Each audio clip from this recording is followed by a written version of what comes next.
Dive into that, I have been asked to remind you about some important house rules. First of all, as I said, the actual inauguration of Lumi will take place this afternoon, and it will take place in the CSC data center. And in order to be there in time, we all need to finish our lunch so that we are on the buses at 2 p.m. sharp. The buses leave from outside here. But now let's kick things off here with the seminar. We'll start with opening words from two of the main contributors of Lumi, the Lumi Consortium and the European Commission. Let's welcome Mr. Kimmo Koski, Managing Director of CSC, IT Center for Science, and then after him, Mr. Roberto Viola, Director General for Communications Networks, Content and Technology at the European Commission. Please.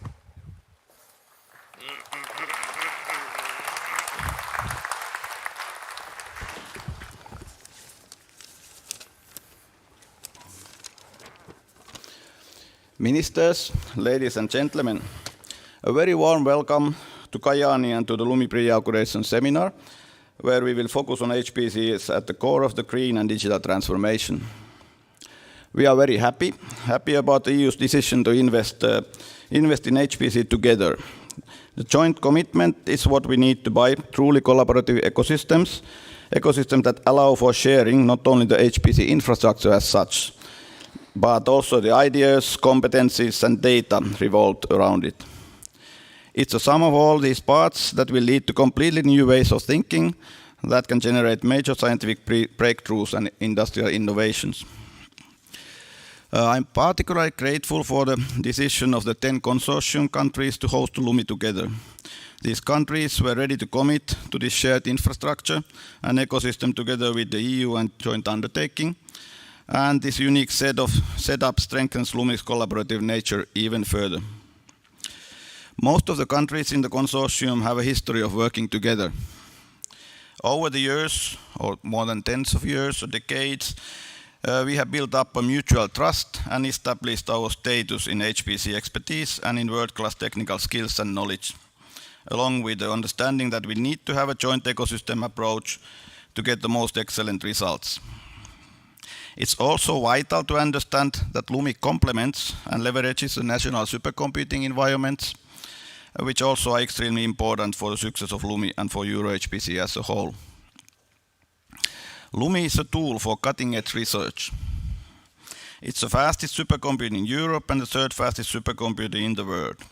To have access to this remarkable computer power is absolutely essential, since HPC, high-performance computing, is at the very core of major advances and innovation.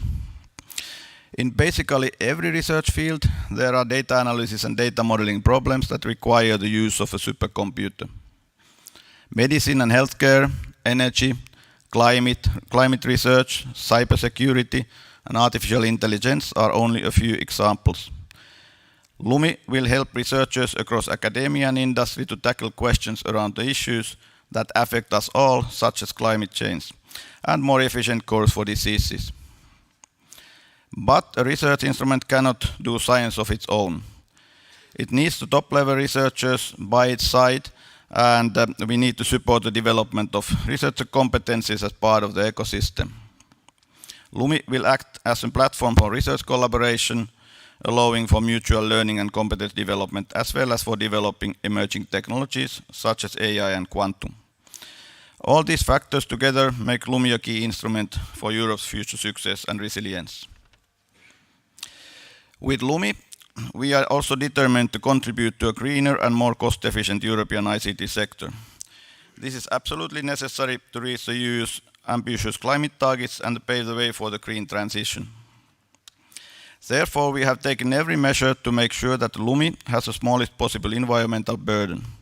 We have worked hard to take all factors into account, the whole life cycle of the data center, total cost of ownership, energy efficiency, possibility of the waste heat utilization, and supply of renewable energy sources. Lumi runs on 100% renewable hydro energy and has advanced its waste heat utilization system, with the waste heat being used for local district heating. So about 1/5 of the Kajaani flats or apartments, for example, will be heated by Lumi. We have the responsibility to try to tackle the accelerating climate change in this way. Finally, I'm very excited to take part in this seminar today to listen for more insights on HPC, high-performance computing, as a key technology for green and digital transformation, and to discuss how to take research, innovation, and industry to the next level. So warmly welcome to this seminar, and to Kajaani and Vuokatti. Thank you for coming. Thank you.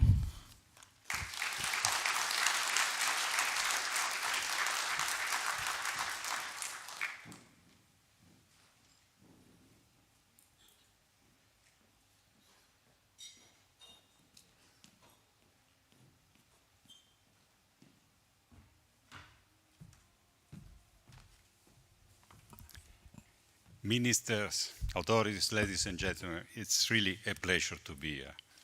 It's the big day that many of you have been working for years to get to this point. And I'm very happy with my colleague Timo Personen to be representing the European Commission in this joint partnership. You will hear many speeches today, so now the challenge is not to repeat the same things, that we are excited. This is a beautiful European project. It's the biggest investment of the European Union in research infrastructure. This you will hear many times. So I'm trying now to say things maybe you will not hear, especially, I mean, linked with the workshop we are going to have on utilization of HPC. First thing I want to tell you is how it started all this. It started in my office with a conversation with Kimmo. Quite some time ago, there was no Euro HPC, there was nothing. And I said, Kimmo, do you think now we have to play real? And he said, what do you mean? I think we have now to start installing big machines in Europe. We need to change. And he said, yeah, but we are happy, I mean, to use the machine of others. And then I said, Kimmo, you must be ambitious. And he said, yes, that's an idea. And I like to be ambitious. Let's work together. You remember, Kimmo, this conversation long time ago. Now, this is a bit not exactly the words, but I mean, this is the meaning, I mean, of the conversation. And from then, really, it was a friendship, a partnership that led to today. a partnership of all of Europe. I have to thank immensely all the work of EuroHPC in this respect. The chairman, the executive director, I mean, all of you. And this is a truly European project. The other thing I want to say is that now that we have the supercomputers, people should believe in the supercomputers. We used supercomputing at the beginning of the pandemic to understand the structure of the virus. And immediately the supercomputers started to give answer. They signaled immediately this virus is going to have many mutations and rapid mutations. The message was kind of, listen, this virus will be seasonal. And then millions of molecules have been screened, and a couple were very interesting, but I mean, they were very cheap, 10 euros. So not very interested for the pharma. And then also, when a supercomputer says something, then the humans will start their human trials, bureaucracy, and all this. So, I mean, here we are with now scientific publication of the work that has been done that confirms everything that the supercomputer found. But I mean, it took 2 years to arrive to the point that people say, yes, it was really the right answer. So now that we have this kind of tools, and this will be the conversation during the workshop, looking, for instance, at the models about the climate and the Earth, we have an ambition together with Team of Personen to have this digital twin of the Earth and work cooperative. And then the next challenge will be to convince the scientific community, the political community to believe in science and in modeling. And that's even more of a challenge to arrive to the successful inauguration of Lumi. Thank you very much, and congratulations to CSC for the impressive work.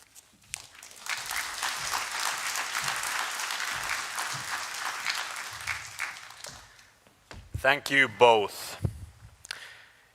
A large pan-European investment like Lumi, of course, would not be possible without political will and sustainable funding, both at the European and national level here in Finland. Next up, we have our keynote speaker who will tell us why high-performance computing is also a political and national priority. Mr. Petri Honkonen, Finland's Minister of Science and Culture, the floor is yours.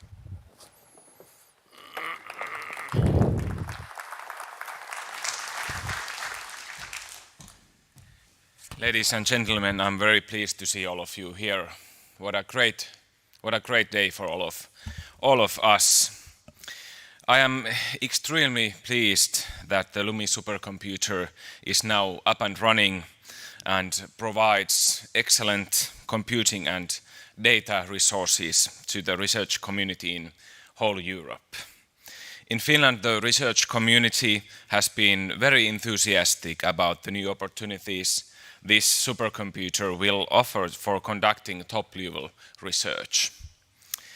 The competition for the locations of Euro HPC supercomputers was very intense a couple of years ago, and today we are celebrating the inauguration of the Lumi supercomputer in Kajaani, which will be the first of these supercomputers in operation.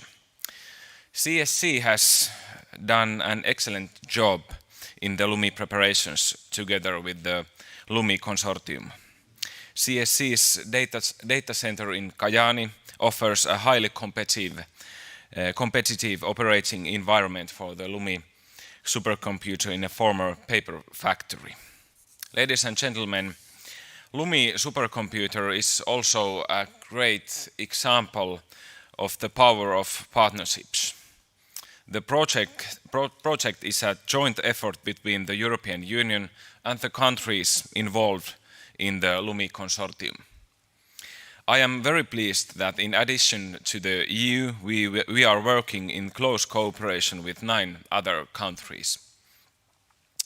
We have also acted in good cooperation at the national level between Ministry of Education and Culture and the Ministry of Economic Affairs and Employment.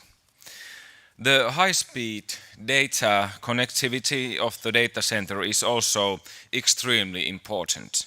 In Finland, CSC operates and develops the Finnish Research and Education Network FUNET, which is the high-speed data network serving the Finnish research community. It connects all research organizations in Finland. The Nordic Nordunet provides FUNET with the connectivity in the Nordics. The European giant network then interconnects all European countries and ensures international connectivity. This also shows the importance of national, Nordic, European and international connectivity and cooperation. Even though this distributed infrastructure can be used from all corners of Europe, there is a regional element in making use of Lumi. CSC and Kajaani University of Applied Sciences are enhancing this regional role in the utilization of CSC data center activities. The University of Applied Sciences offers information technology education and expertise focusing on the application of data management and high performance computing. It educates information technology experts with strong practical expertise and carries out applied projects in cooperation with companies producing new services and growth. Dear friends, supercomputers are important, but alone they are not sufficient in making top science and research. There needs to be data and skills to applying these. That is why education and training and user support are extremely important services for the users. It is also very useful to promote the general knowledge about supercomputing and data management. CSC and Kajaani University of Applied Sciences have developed a free online course which is open for everyone interested in supercomputers and high-performance computing. The Lumi supercomputer will bring new possibilities for scientific and applied research with world-class computing capacity.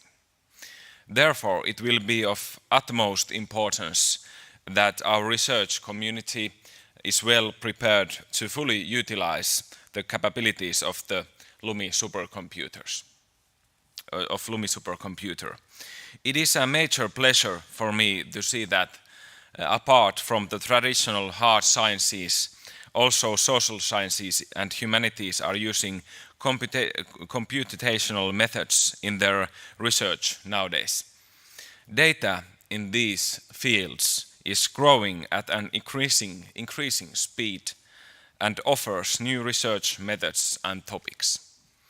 Linguistics is an example of a research field where artificial intelligence and computational methods can bring new knowledge and experience applications.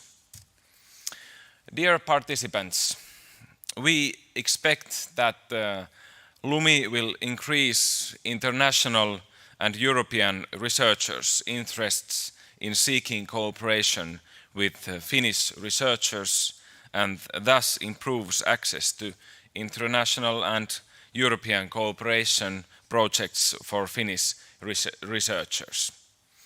The Lumi supercomputer opens up completely new opportunities for cooperation between higher education institutions, research institutes and business life, and consequently for well-being and economic growth in Kainuu, Finland and in whole Europe. Thank you for your attention, ladies and gentlemen.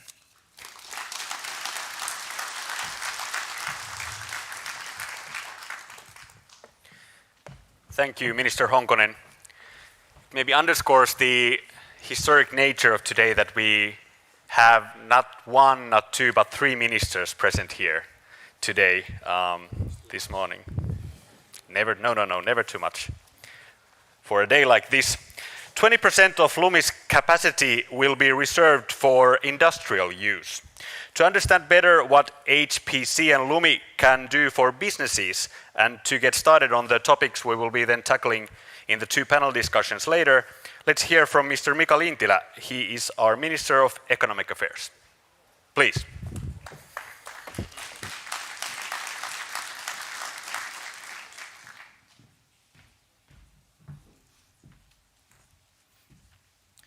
Yes, good morning, ladies and gentlemen. Dear guests, it's a big honor to be here, and it's a real pleasure to be here with you today. And I'm very happy to see such an impressive crowd of people from all over the Europe celebrating the inauguration of the Euro HPC Lumi Supercomputer here.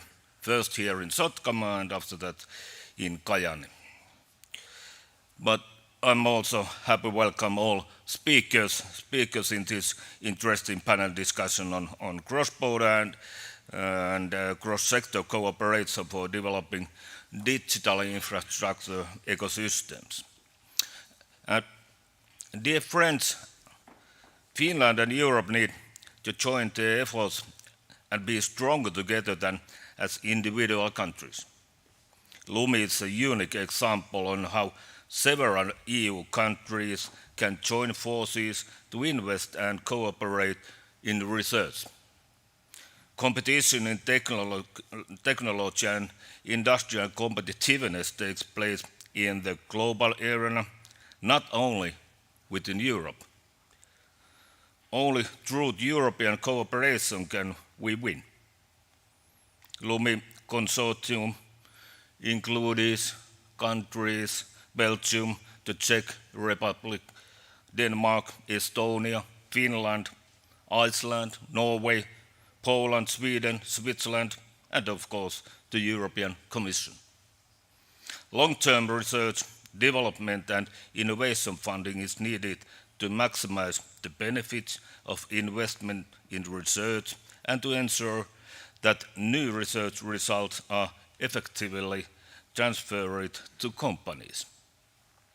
This funding is essential both in Finland and at the European level. Lumi offers a completely new basis for R&D and stimulates the emergence of new innovations. Lumi is an investment in both scientific and industrial renewal, linking computing capacities and data management in the unique carbon-neutral way. A new tool will always bring new commercial and research opportunities.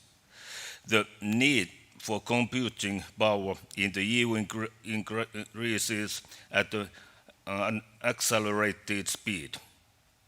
For instance, machines, devices, and phenomena can be modeled digitally. This is also referred to as digital twinning. The audience, on the digital reality side, different solutions can optimize quickly, simultaneously, and without the need for physical products. This naturally increases the speed of development and helps us to find the best solutions, for example, for new battery materials. High-performance computing capacity supports European twin transition, for example, in the development of new materials and optimizing the use of the resources. Lumi also paves a way for the development and wider use of artificial intelligence. Finland pilot projects have shown that high-performance computing can significantly shorten the R&D time of AI startups and improve the quality of their project. This has raised interest among both international venture capital investors and startups. Lumi provides excellent cooperation opportunities for research organizations and companies. Lumi enables an effective use of different datasets and models. This in turn leads to more versatile and better quality results in a shorter time. In addition, this kind of cooperation and innovative system allows competencies to be developed fast. Dear friends, Lumi creates a high-performance computing ecosystem that will attract both startups and talent worldwide. We believe that this kind of a powerful ecosystem will also attract bigger international companies in the long term. The biggest bottleneck of the larger HPC utilization is that companies are unaware of this opportunity. Therefore, we need to inform companies more. Easier to operate and more like cloud platform would also attract more companies, users to Lumi. Lumi is already connected with 2 Nordic quantum computers, one of the University of Chalmers in Sweden and the other one at the state-owned Research Innovation Institute VTT in Finland. By exploiting the best of both classical supercomputing and quantum computing, the common infrastructure provides the European quantum ecosystem to computational environment where hybrid computing can be developed.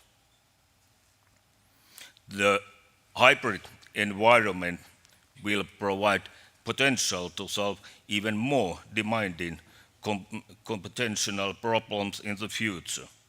For instance, the climate issues or molecular modeling. For example, here in Finland, especially in the Arctic region, satellites provide plenty of valuable data about weather and ice conditions that can now be transmitted and analyzed effectively. Dear friends, combining this data with skilled people, high-performance computing and fast telecommunication networks in the Arctic region gives Finland a competitive edge in developing more accurate climate models.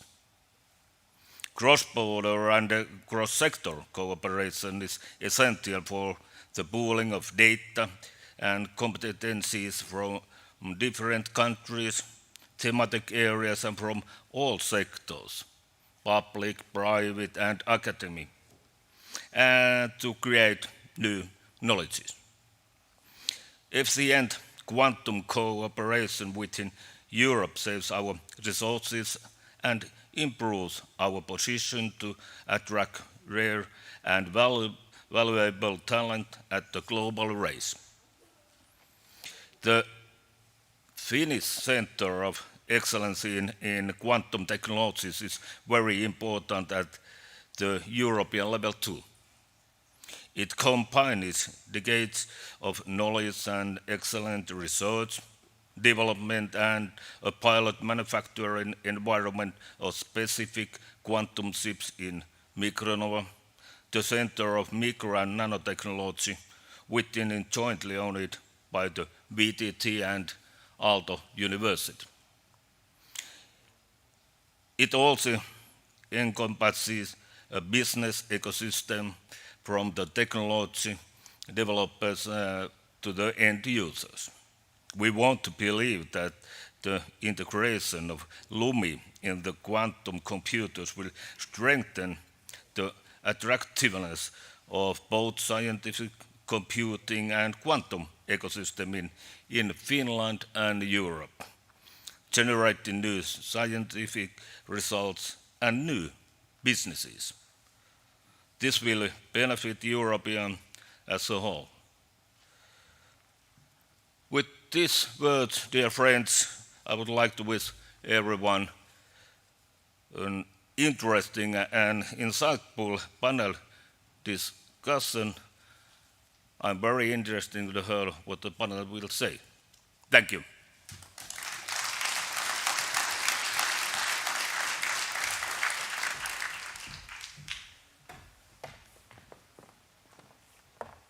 Thank you, as are we all. I have now the pleasure to introduce and invite here on the stage the first panel. First, Anita Lehikoinen, Permanent Secretary of Finland's Ministry of Education and Culture, with applause.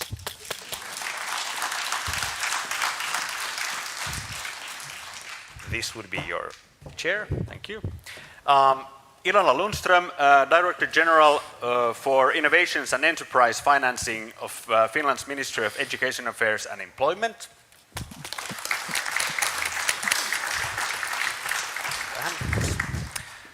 Then back on stage, Mr. Roberto Viola, still Director General of European Commission's DG for Communications Networks, Content and Technology.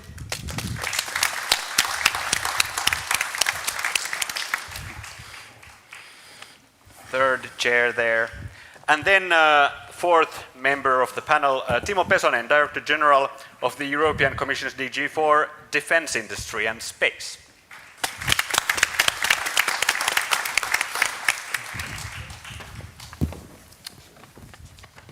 Welcome all.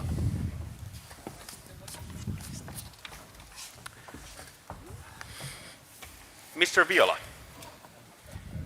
Thank you for the backstory of the supercomputer there in the beginning. That was fascinating to hear. But it was also the backstory of the European commitment or investment in the whole project. Could you elaborate a little bit more on your expectations for the results of such cooperation? Many thanks. I think we heard it so eloquently from the speeches from the ministers, which I fully subscribe in many respects, because they touched all the elements of this cooperation. One axis is to use supercomputing to improve the way we live, work, and produce value, which for us means looking at the transformation of Europe to have it more green, more digital, for the future generations, really to contribute to this twin transformation. This is one axis that for us is very important. The other one is to improve our technological savviness. I mean, to look at supercomputing as really the kind of leading edge of innovation and technology that can attract an ecosystem of knowledge and an ecosystem of high intensity in terms of future transformational and breakthrough technologies such as quantum. So in this respect, that's the second dimension, which is very important. And the third one is the dimension of cooperation. This model is a new one, where, I mean, European Commission, member states, are working together hand in hand to create this kind of a long-lasting infrastructure, not for this generation, but the future one. Of course, the Lumi we inaugurate today, now a state-of-the-art, will need to be improved, and there are already plans in this respect. But what really is important, we have started a solid and concrete path in terms of sustaining an ecosystem of knowledge and innovation. So these three dimensions for me are very important. So the consortium that is hosting Lumi, it consists of 10 European countries who together footed half of the bill of the acquisition. Then Finland's share of the Lumi investment comes from two different ministries, Ministry of Education and Culture and Ministry of Economic Affairs and Employment. Anita Lehikoinen and Ilona Lundström, same question to you both then. Why do your ministries think that Lumi is something worth investing in? Yes, this is something that obviously was nicely put by Mr. Viola already. It is very important also at national level because we, the two ministries, we were being responsible for creating this kind of roadmap, national roadmap for R&D and I development. And there the importance of infrastructure for scientific and also applied research is in a very important role. And obviously many of you know about the very ambitious goal that we would invest 4% of GDP to R&D and I activities by 2030. And it doesn't happen like this, because we know, as was said by earlier speakers already, we need skilled researchers, skilled personnel in companies to make use of new infrastructure. And supercomputing is something that we have a strong basis in Finland. So it was easy to decide that this is something that we will like to build on national strengths already. And obviously then we wanted to have more international collaboration in the field. And this is absolutely necessary for European Union from many viewpoints, but also to reach really the top of researchers and research, make use of these abilities we already have. And then we have a special committee work on infrastructure things at national level, and it is connected to European level. So we can't invest on anything. There are many very interesting things that we need to put more money, but this is something that we can see that it benefits all fields of research, for example, or specifically, and provides huge opportunities for business. What we need, new innovations to tackle the question of green transition and digital Europe and stronger Europe. So that was a fairly easy decision, I say, and it was not too easy, but we managed to make the decision because we have the national strategy. And I think it actually underlines the value of making national strategies and also aiming high. So supercomputing is one of the strong points in Finland, and this Lumi now takes it to another level and directly gives us the European kind of scenery and makes it possible to increase collaboration at global level. How about the Ministry of Economic Affairs then? Well, Anita covered almost everything about it, but two points from our point of view. Of course, we are kind of mirroring the national system. We are all kind of twins in this environment as a whole. Both ministries operate together in building the whole national R&D and I ecosystem as a whole, and from that point of view it is very natural that we both are also investing in this infrastructure. And the second reason behind our Ministry of Economic Affairs is also the national AI, artificial intelligence work, the national strategy that we have been building since 2017 already as one of the first countries actually in the world to establish one, and also the understanding that we have to have the ambition in making investment in our infrastructure as a whole on that level as well. Mr. Lintilä already covered the industrial part and the thinking behind in the investment into ecosystem as a whole, and what is one of the most important things about Lumi as a whole is that we are building the fastest computer in Europe and the third fastest in the world, and that ambition level is the one that we should aim at in every single thing we use in research, development and innovation in the whole Europe. And that is very inspiring, and I truly hope that this inspiration is kind of felt and also lifted up in the whole Europe. It's the correct ambition level. Indeed. How about this cooperation then here? Do you see any benefits from bringing two ministries together on a project like this? Absolutely. education and culture, we cover the whole education sector, and higher education sector obviously is very important, but not only this kind of higher education and research, as Ilona was saying, that the both ministries, obviously there are other ministries also very important in the area, but we need to get even closer collaboration between academia and industry. So good results in top research, international level research, that they will transform into innovations that, business opportunities for Finland and for Europe. We think of a European connection at this level very much, but we work very closely together because there is a need for research and there is a need for development, there's a need for innovation for Finland also to renew our economic structures, and there we need better educated, more highly educated personnel. So all this infrastructure development is very important for these bigger purposes also.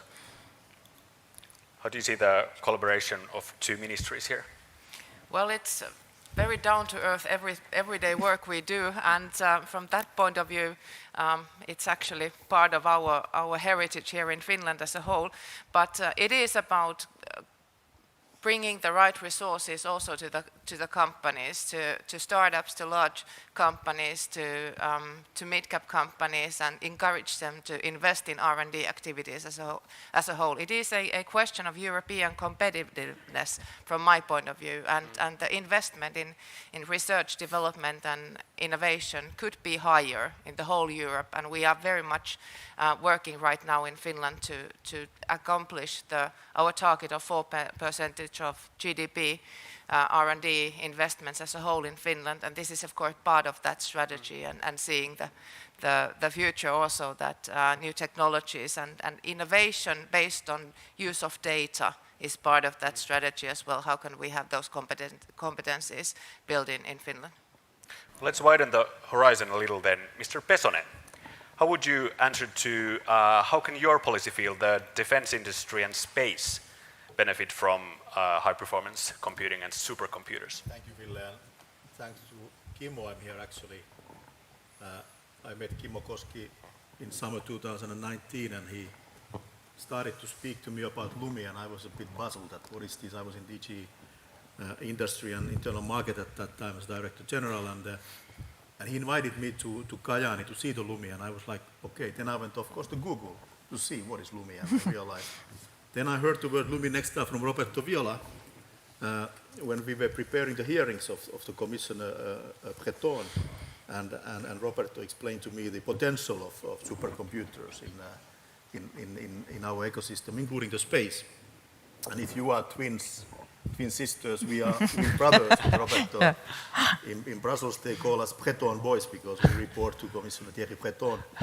But more seriously, of course, space is an enabler for many things, as you know. I mean, in the European space program, our flagships are Galileo and Copernicus. Galileo, which is the most accurate and precise satellite navigation system. When you put on your navigator in your car, you always talk. We still talk about GPS, but its signal comes from Galileo. Of course, they are interlinked, and you don't know exactly where it comes from. But it's Galileo is the global #1 in satellite navigation, and will be also in the future. We are developing the second generation of Galileo. Let's say it comes from Galileo when it's right, when it's correct. Exactly. And, exactly. And then Copernicus, of course, which is the very unique Earth observation satellite system, where in particular the data provided by supercomputers will be essential. I mean, our priorities are exactly as Roberto said: green, digital, and then I want to add resilient, so that we also need to have our ecosystem, the space ecosystem, protected, and also to be able to respond to the global threats at the moment. So the world has changed, and we have to change also, and we have to take this element of resilience and security more into account, and that's why we have launched a new initiative, also very much elaborated with Roberto together, the so-called secure connectivity, a space-based secure connectivity system, which was latest discussed by the ministers last Friday in Luxembourg, and it received a wide support also from the Finnish government, and we welcome that. We are still working on the details. It will be a dual system in a way that it is the most secure communication system based on the quantum Euro QCI. And then it will be a public-private partnership. So not only the governmental security system, but then also the private companies will come with us and part the commercial part, which will then, when it happens, provide a broadband everywhere in Europe. So there will be no more white spots or black spots, be it in the forest, be it in the Mediterranean or in the Alps or Pyrenees or wherever. And it also covers Arctic, which has been very important also for Finland naturally, and for this region also. So I think it's a big potential, and we are confident that this ecosystem thinking, what both Minister Honkonen and Lintilä mentioned here in Kajaani, is very also much concerns the space ecosystem in Finland. There is a booming space ecosystem in Finland. There are many, let's say, world-known startups, which of course we together need to support to give them possibilities to grow, to attract talents, global talents, and to stay in Europe and to strengthen our European ecosystem and space. So this supercomputer is very important because the data and what the supercomputer can handle, for example, for all what Copernicus can provide, and then the supercomputer makes the calculations. It's amazing. It's amazing. The potential is amazing. As you said, ladies, the race to the top. This is the spirit. Well, between the European level and space, I guess there is the global level. What would you, maybe all panelists or whoever wants to take this question, what possibilities do you see that Lumi would open for cooperation with partners outside of Europe? And what are the most prospective partners in finding new partnerships in this? Yes, definitely. This is very important. And we have already started very concrete collaboration with Japan and US. And obviously, this is I suppose it is a race between nations also, but very close collaboration. We have our Japanese friends here. And we are very, very strong, and there are already memoranda of between the two countries, Japan and US. And one of the big ideas is that we join forces at global level. And obviously this also is for benefit for Europe. We need to be global so that Europe and European Union can be stronger. And we need this kind of attractiveness also in Finland, because science, research, and also top-level business, they are very international by nature, and we need to increase our attractiveness. And this kind of infrastructure is one of the factors that makes Finland more attractive to global players. And this is something that we are very, very ambitious, again, in creating these kinds of global partnerships. How about the others? Do you see Japan and the US as correct first partners for Europe in this? No doubt. That's beyond any doubt. We have just signed the first digital partnership ever of the Union, that is with Japan, and there's a big chapter about cooperation in supercomputing. Equally with the United States, we have now a structured cooperation, which is the Trade and Technology Council. Part of it is cooperation in computing, also looking at the future in terms of quantum computing, and that complements nicely the bilateral relationship in Finland, and we're really working together as a team. And of course, looking at computing, we need also to increase and improve the connectivity of those computers and in general of scientific infrastructure. That's why I also welcome very much Finland's projects about connectivity, which we also support. But let me also make a little reflection on the rest of the world, because in a way, these are the obvious partners. But I think we have a lot of work to do to make sure that the Europe's way of doing things, open, democratic, cooperative, with value, mindful of resilience and security, it's also the way we can attract and cooperate the rest of the world. Also because there are serious problems where supercomputing can be part of the solution. As I mentioned in the introduction, in medicine, in food supply, in many areas where many parts of the world are suffering. I would quote, for example, we have just had the leaders of Europe and India agreeing on an India-Europe Trade and Technology Council, where we already have the start of cooperation in supercomputing, and we would like to continue to work with India on supercomputing. We have, and that's, I'm very happy that in the new mandate of EuroHPC, international cooperation is part of it, because there, I think EuroHPC is the natural organization to develop this federation of interest, for instance, looking at African partners, where, I mean, there could be a lot to do and a lot of mutual benefit in looking at to use supercomputing in developing countries.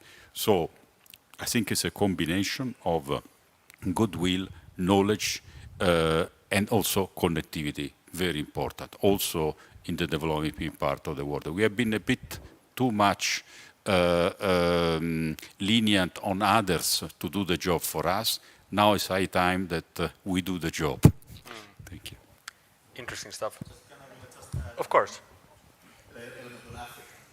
Exactly. It's a key partner for Europe, and also on the connectivity and the space. African Union is very interested to cooperate with us, and of course, as Roberto said, our interest is that in Africa we'll do it more in our way than another way. And of course, the other multinational, multilateral organizations like UN, there's a huge opportunity of collaboration on, for example, with UN directly on Earth observation. We have the whole green transition challenge upon us in the whole world, and the target of carbon neutrality as a whole. And I see a lot of opportunities, especially in this area, to realize in these new structures that we are building.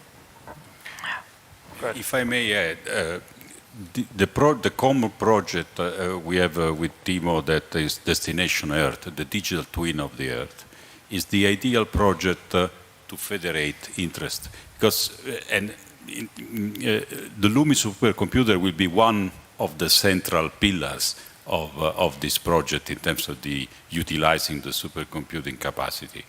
So the idea is that we have a federated model of our Earth. So imagine the Earth as a spaceship. You are in the control room. You are Mr. Spock with all the various screens. So every single process on the Earth to be modeled, understood, predicted. So it's a federated project. So it will run as multiple scientific communities working together on the digital twin of the Earth. This is a natural project where Europe clearly has a leadership, where we can cooperate, of course, with the like-minded partner, but not only. To build on this or elaborate on this, creating this kind of ecosystem around the supercomputer, could you, Ilona, elaborate a little bit on a process that's actually, it's already underway here in Finland when it comes to, or where we are developing the HPC together or in unison with quantum, for example? Yes, that is a very interesting development that is going on right now, and we have the privilege to host the development here in Finland. Minister Lintilä touched upon this already in his remarks earlier, but VTT, the National Research Center of Finland, along with Finnish startup IQM, has already built a 5-qubit quantum computer, Helmi, and the next goal is to have 50-qubit quantum computer in 2024. And Lumi is already connected with Helmi, with a quantum computer in Chalmers University of Technology in Gothenburg in Sweden. And the first steps in creating a hybrid computing environment has already been taken. So from my point of view, this is very interesting development. We have taken the first steps already in Europe, and as I already said about the ambition level, I think we have an opportunity here to collaborate, to build capacity in Europe on the level that is interesting globally. And I hope that very many countries will join this effort as a whole. We have started already here in Finland together with the Swedes, and please join us. Lumi playing with Helmi sounds like a great Nordic kindergarten. Well, I think we have some good background in education as well, so maybe we have something to offer there. That is what we in Finnish call a syöttölapaan. Mr. Pesonen, cybersecurity, of course, is an important issue with any digital infrastructure, maybe today even more than before. How can cybersecurity of infrastructures like Lumi be enhanced, and what is the role of secure data management in all this? All in all, I mean, the world has changed, as I said. I mean, 24th of February was a game changer to the whole world, and things are not anymore what they used to be. And I think this we have to take into account in all our actions. And we look at our space assets. I mean, the Galileo Copernicus, which I mentioned, we are working to make them more secure. We are making to work them more protected. They are vulnerable to cyber attacks. They are protected, but we need to raise the level of protection. Of course, I mean, when we have, for example, in the space at the moment, globally in the orbit, there is something like 5,000 satellites of different sizes. Estimate is that, it's a conservative estimate, in 10 years it will be 20,000. So you all can imagine the risk of collisions in the orbit, and so that is one thing. Then of course the hostile efforts maybe by some countries to use, let's say, the satellites against satellites. So it is kind of scary scenarios you see there. And we have discussed with the Minister Harakka also on cooperation between Finland and European Commission on cyber. And there I think I call for very active use of the excellence of the private companies and the information and the knowledge they have and the skills in order to strengthen together and to make our systems more cyber-proof. And of course, Helmi is the one which needs to be protected, and I know that there is a high level quantum protection behind, but Roberto, maybe you can elaborate. Thank you. First of all, supercomputers are targets of cyber attacks, and that we have to be mindful of. You might recall that during the pandemic, the main supercomputing centers active on vaccine have been attacked. So it's a critical infrastructure and needs to be well protected, and here in Kajaani we are in very good hands. So on this we can sleep quite comfortably, I must say. But there's another element which I'd like to highlight, which is the potential of supercomputing to spot a cyber attack. Actually, it has been assured that by using supercomputing and big data, you can spot a pattern of cyber attack in 3 minutes, while normally it takes 2 to 3 days and sometimes much more to understand that something wrong is going on. So we have an ambition which is called Network of Security Operation Centers in Europe. Security Operation Centers are hub of very high technology, supercomputing, data, artificial intelligence, to actually make sure that we have a true cyber shield. So it's a kind of combination with the secure connectivity project that Timo just explained, with the super secure quantum key distribution and communication infrastructure which are secure, and security operation centers that can spot and actively, signal any type of malicious cyber activity. The idea is like for HPC. We like to see regional centers, regional operating centers, and then to have them interconnected. So that's, again, that's why it's so important what we inaugurate today, because it's this model of intensity in terms of technology, but at the same time cooperation in Europe. We are coming close to the end of our first panel. Let's close this panel with kind of a round table of your visions or thoughts on the future of Euro HCP and its future development. So you all get to paint a picture on your hopes or expectations, visions, what you wish to see from Euro HPC in the future. Well, it's easy to continue what we already have. We have good collaboration, we have high ambition, we know what route to follow. And it is about maintaining the high level. So what we have today is not the end. We have to be able to invest more and have this kind of coherent policies at national level, at European level, and also make use of this at global level to solve those problems we have, so very common at the global level. Are we ready to invest more in the European level? I think we are already doing quite an important effort. A big part of the Digital Euro program is devoted to supercomputing, what is today, what it will be tomorrow, and what will be the day after tomorrow. We have already budgeted the improvement of Lumi into our supercomputing program, and I hope that the board of EuroHPC will announce the hosting entity for the exascale computer in the coming meeting, which will take place here. There's an article of 3 weeks ago in Financial Times. US and China are battling for supercomputing.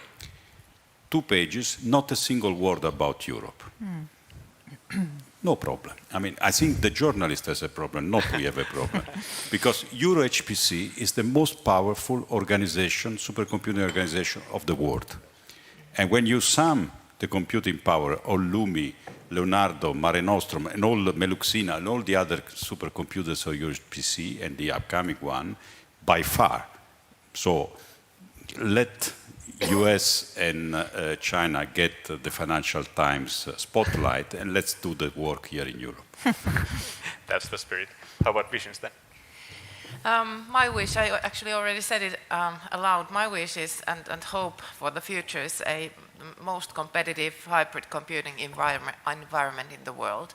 And at the same time, an open ecosystem. We need the strong investment into the infrastructure, but we also need a new, I think new space economy is a good example of this, that the whole ecosystem of innovation has changed very rapidly indeed, and that has to be recognized in everything we do. So we have to build the European ecosystem in a way that we are competitive for different kind of stakeholders, companies, researchers, whatever, and then aim straight to the top.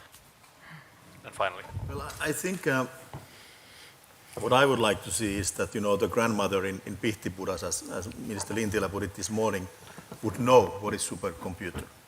Not the technological, specificities, which are even a layman like me too complicated, but we need to make really an effort together to make the case why we are investing on supercomputers, why we are investing in space significantly, why we are investing on the defense industry. So we need to be better in arguing together. It cannot come from Brussels only, but together with colleagues in the different member states and from the private sector. And of course, European Parliament, Mia-Petra knows very well, needs to be with us, because we need to be able to tell the story, where the taxpayers' money is going and what is the return. And the return is massive. So I think there is my vision is that this we will strengthen, and then we are even stronger. With that, let's give a big hand to our first panelists. Thank you very much. Thank you. Kiitos.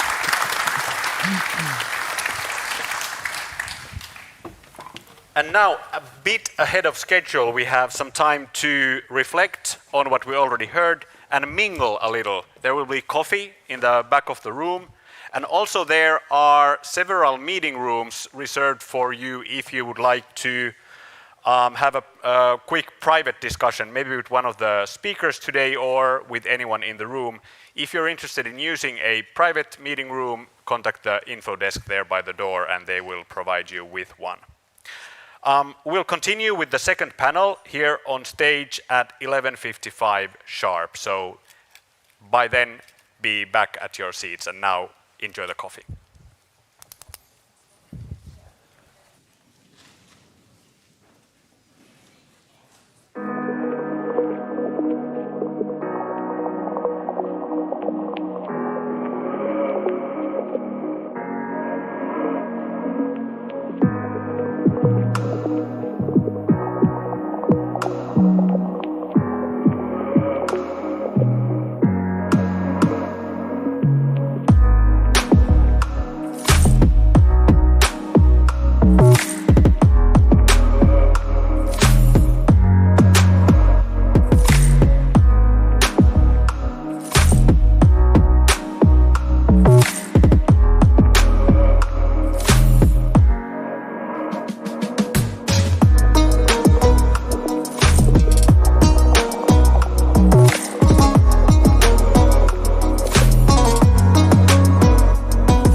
Gentlemen, we are ready to continue. Please take your seats for our second panel.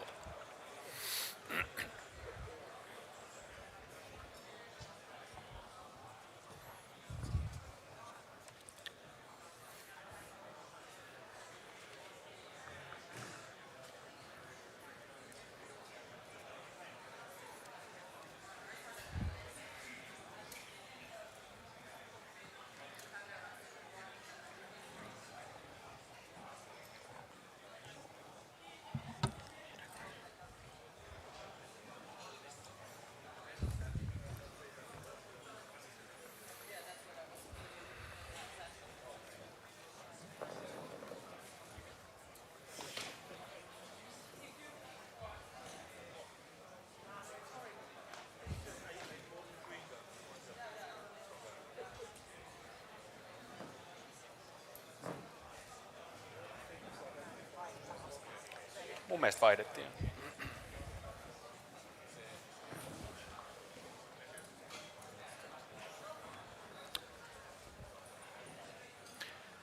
So welcome back, everybody.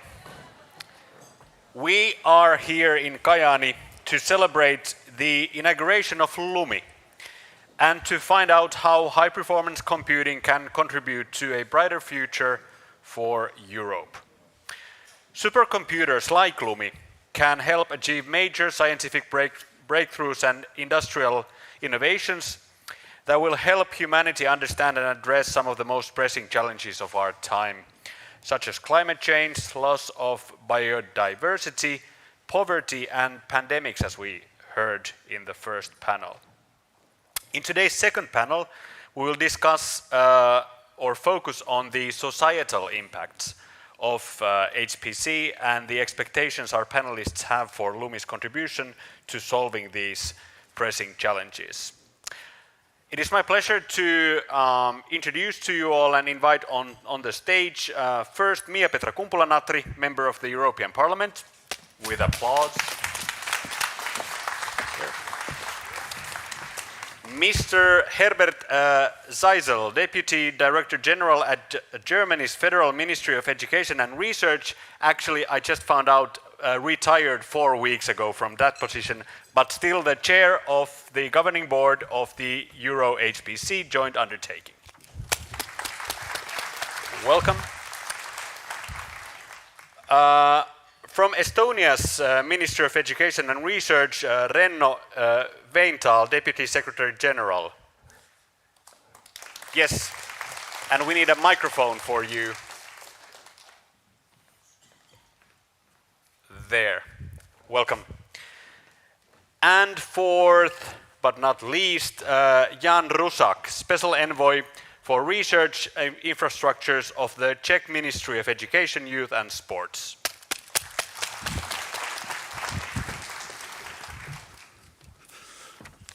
Hello. Maybe we could actually start with a quick round of reflections from what was your main takeaway from the previous discussions? We've been hearing one full panel here already and remarks from the ministers in the beginning. What stood out for you in the first half of the seminar? First of all, I'm proud as a Finn and deputy of the parliament that we are here in northern Finland and we are really delivering. So I think this should give hope for all the Europeans that you don't need only to be innovative and looking forward for the businesses or research on the top level. In the big cities, we can deliver all over Europe, and a new technology made that possible. But also I think that politicians or public side can do certain things, infrastructure, framework, and we need everybody on board to do that, and I'm happy that there are also people here who do business and who do research, so we can then deliver. You can push and give opportunities, but we need will to continue, so debate needs to go on. Mr. Ziesel, what was your main takeaway? Yes, thank you so much. I think, first of all, a supercomputer is just a tool. It's a tool, it's a computer, and this computer needs data, it needs communication lines, it needs people to run it and to have the ideas what to do with that. But still, I'm very proud because this computer is one of the best in the world, And something which is a little bit goes under this morning was it's really a green one. At the end of the day, the energy used for that is negative because you use this energy also, the outcome energy for heating houses.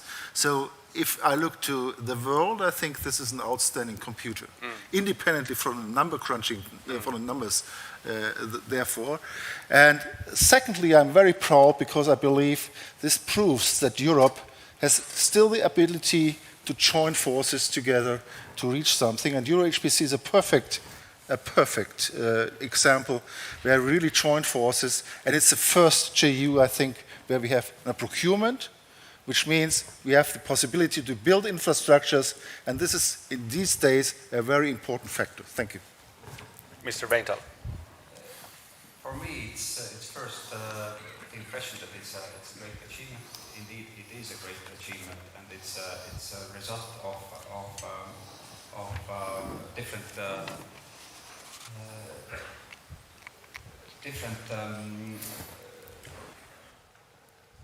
stakeholders, countries, and the fact that 20% of the resource is allocated to serve the needs of industry is remarkable, and the fact. And I personally think that it's very important to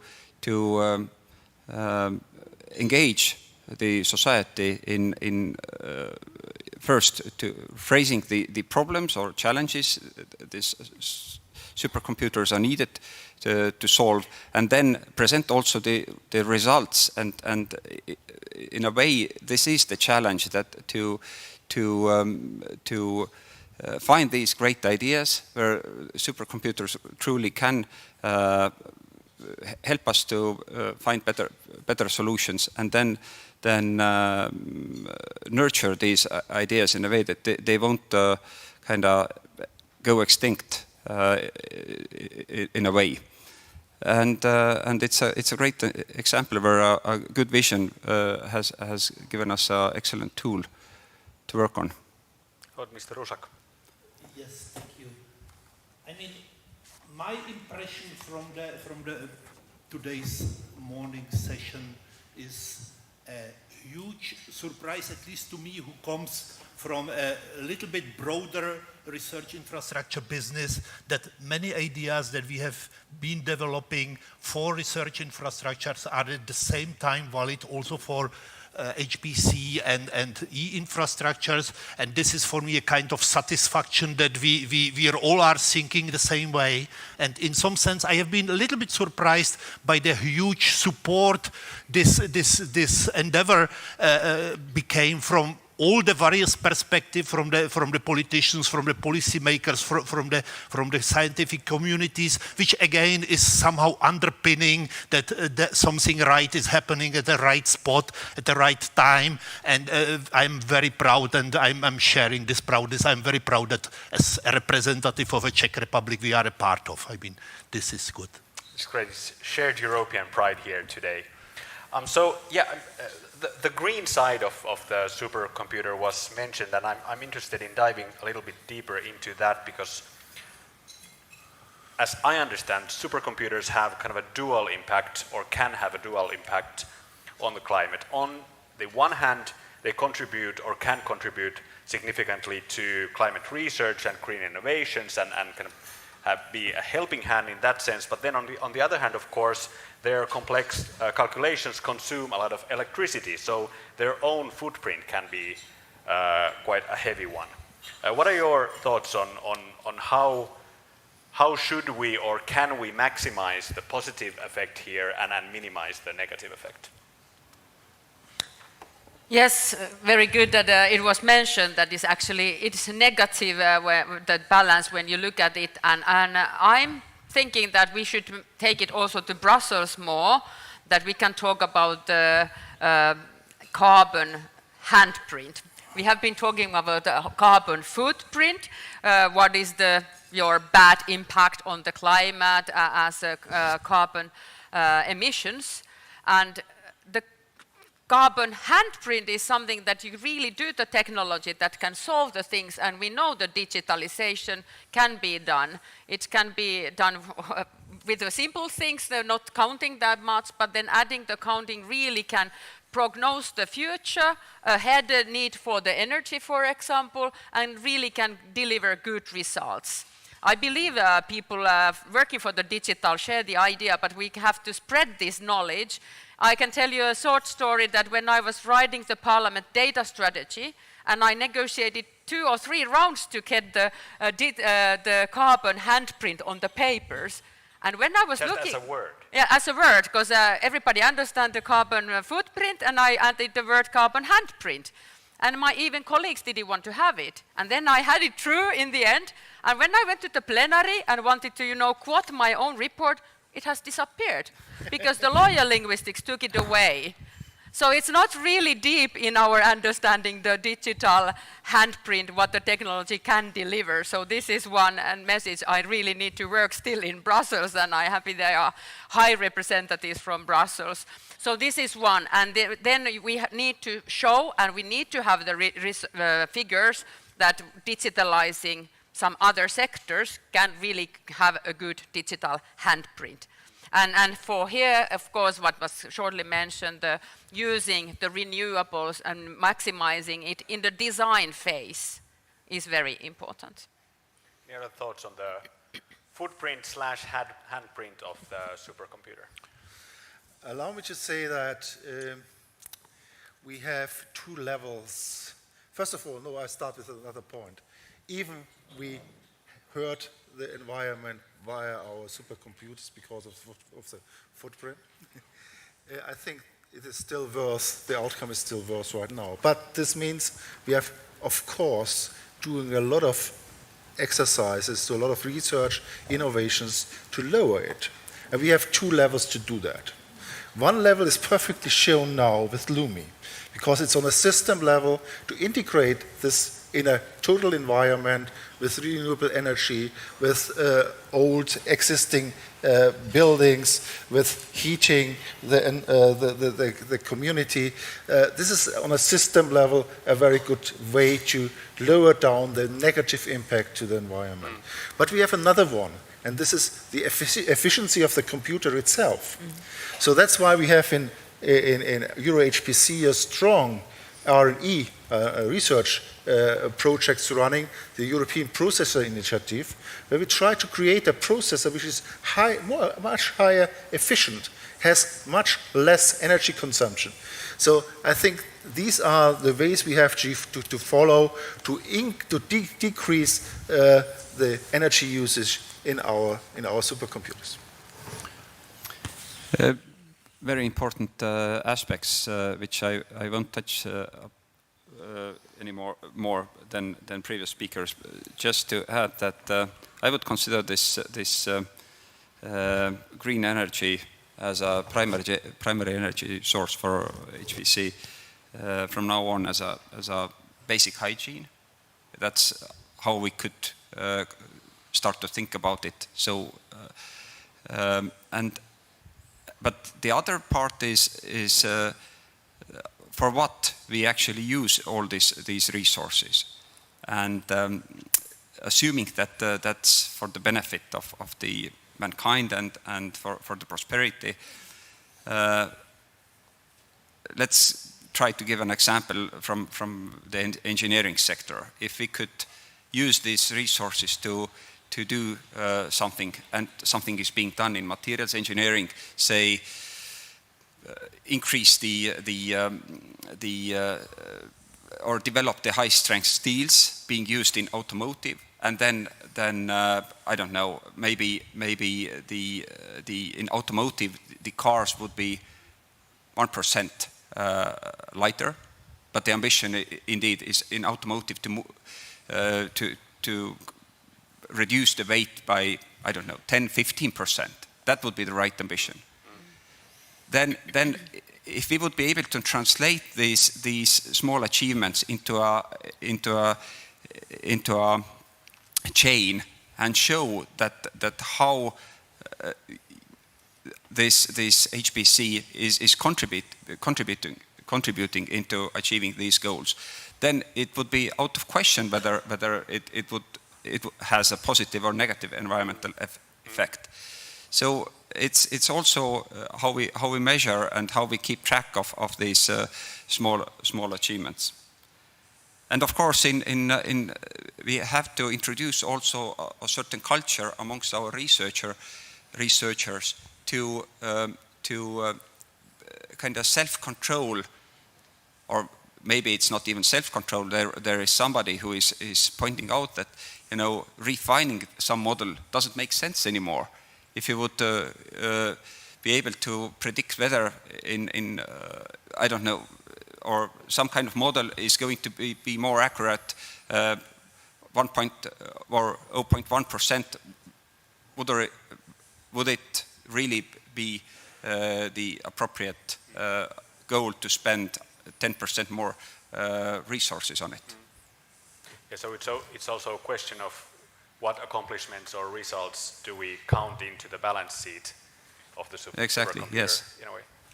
Yeah, difficult to add something more. I mean, I definitely agree that energy saving and energy efficiency in using the computers is the primary goal we shall envisage when speaking about those. I also support the idea, and I underlined that I had some thoughts on that the usage of computers can be also optimized and contribute to energy spendings.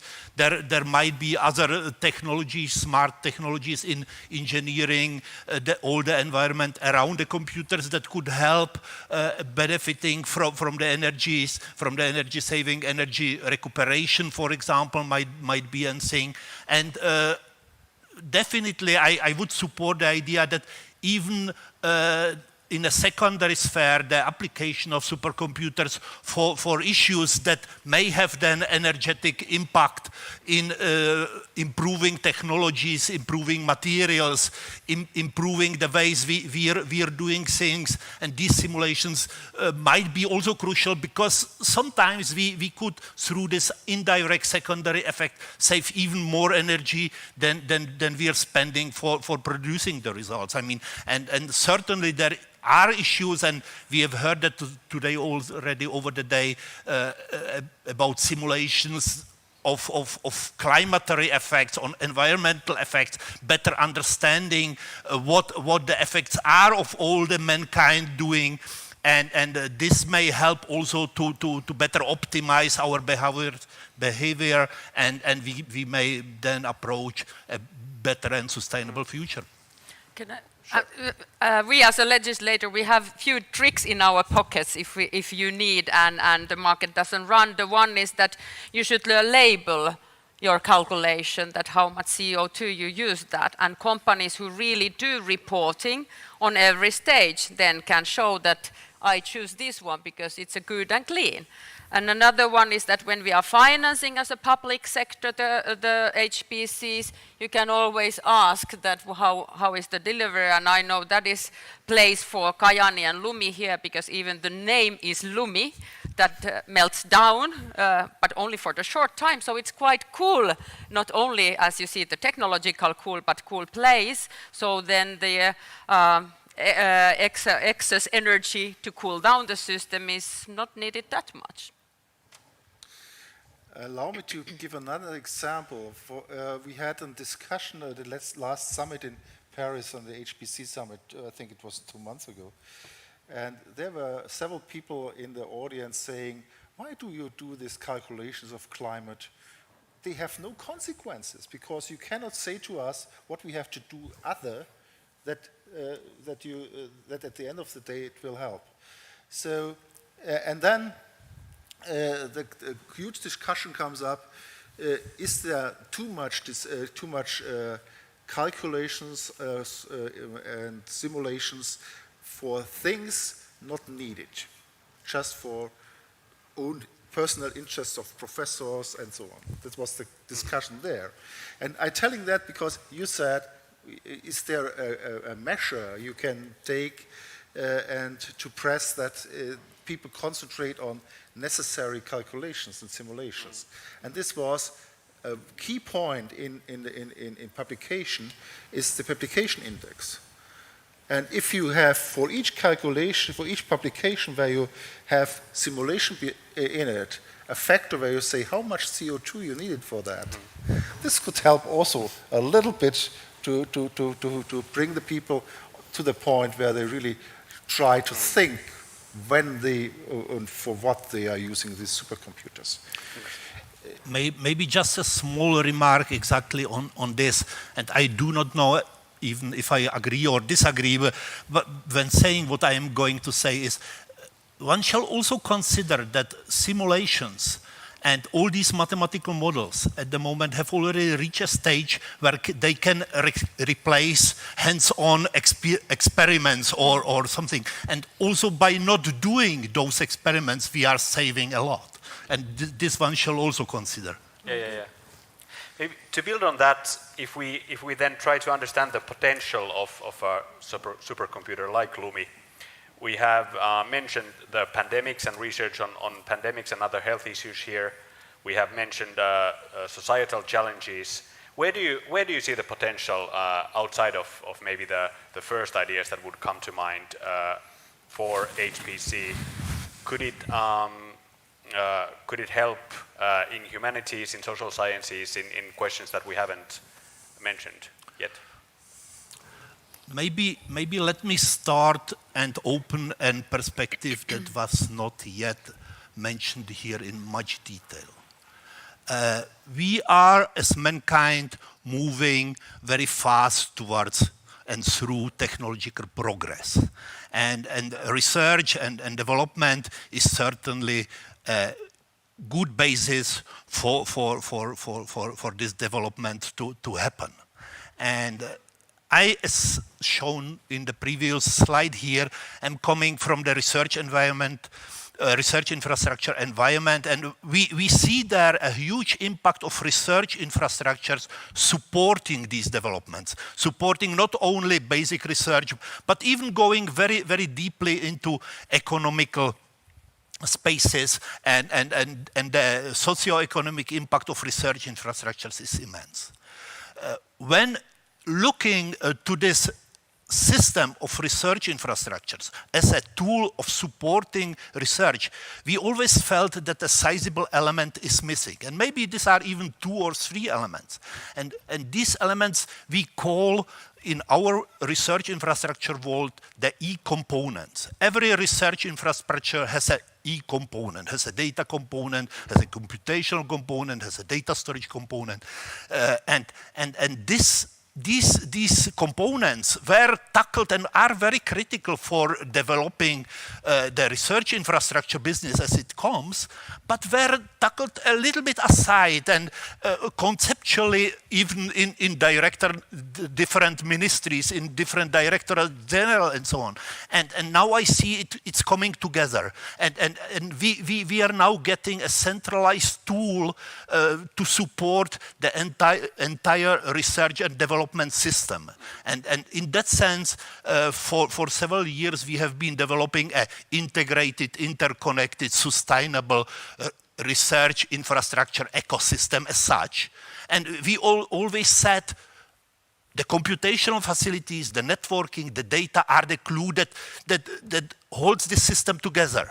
But the policies were developed somewhere else. And now I see the things coming together. And this gives me a hope that we still can be even more holistic, more strategic, and more efficient when developing then related policies. Are the other panelists as optimistic? I think if you look, for example, to the question for the people where they want to live, where are the houses, where are the flats, things like this. This is a very important issue and can be solved much better with supercomputers and give politicians something in hand to solve that. This is already happening. We have some pilot cases doing that. Also in EuroHPC, where we have some projects running on. We have also the questions of where politics needs to know how people move in a city, in a country, to establish the right traffic lines and the drive mobility thing. So there are a lot of good examples where supercomputer can help politicians. That's along your intervention here, helps them to make decisions on. And there is even more. During the pandemic, we had this situation where we try to find out where are the hotspots. And this is also a question of where people come together and think, and supercomputer were helpful there as well. So I think we have a very good, lot of good examples where it's already proven and where we could really go further on. Well, if to add something, then I was thinking on how can we advance how can we extend the use of HPC in other research disciplines? And my strong belief is that the foundation is laid in the years of study, and how students, especially master students and doctoral students, perceive this is quite important. Whether they will accept it as something useful and build upon it, and so I'm thinking that we should also consider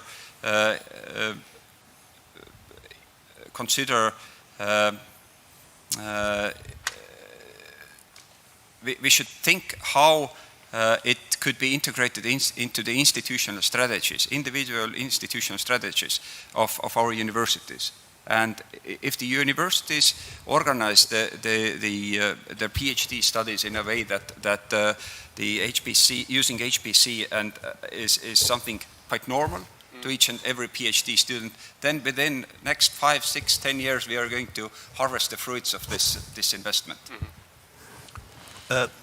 Just because we somehow escaped a little bit from your question how HPC may influence softer sciences than physics, material science, chemistry, and things like that. So I think there is already a lot of things ongoing. I mean, we again referring to the research infrastructures.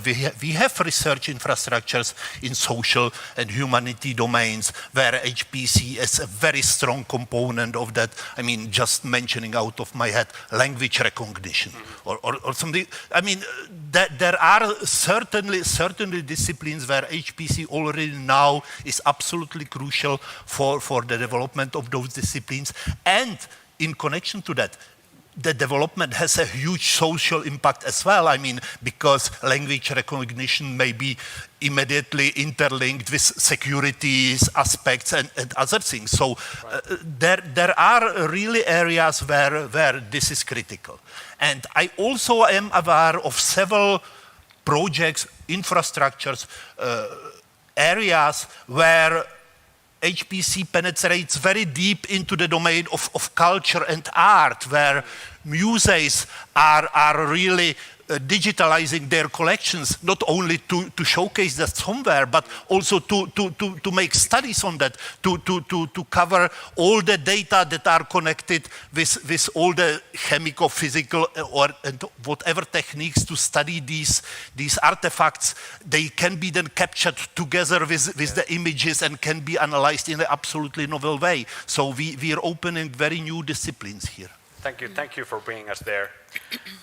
Supercomputers, of course, need a lot of data, and as we have the European Parliament's leading data policy influencer in our panel, as my script says, I would like to first, with this question, turn to Mia Petra Kumpula-Natri and ask about your thoughts on how to increase the availability of high-quality data for research purposes, but then at the same time, what would the healthy role for EU regulation be in this?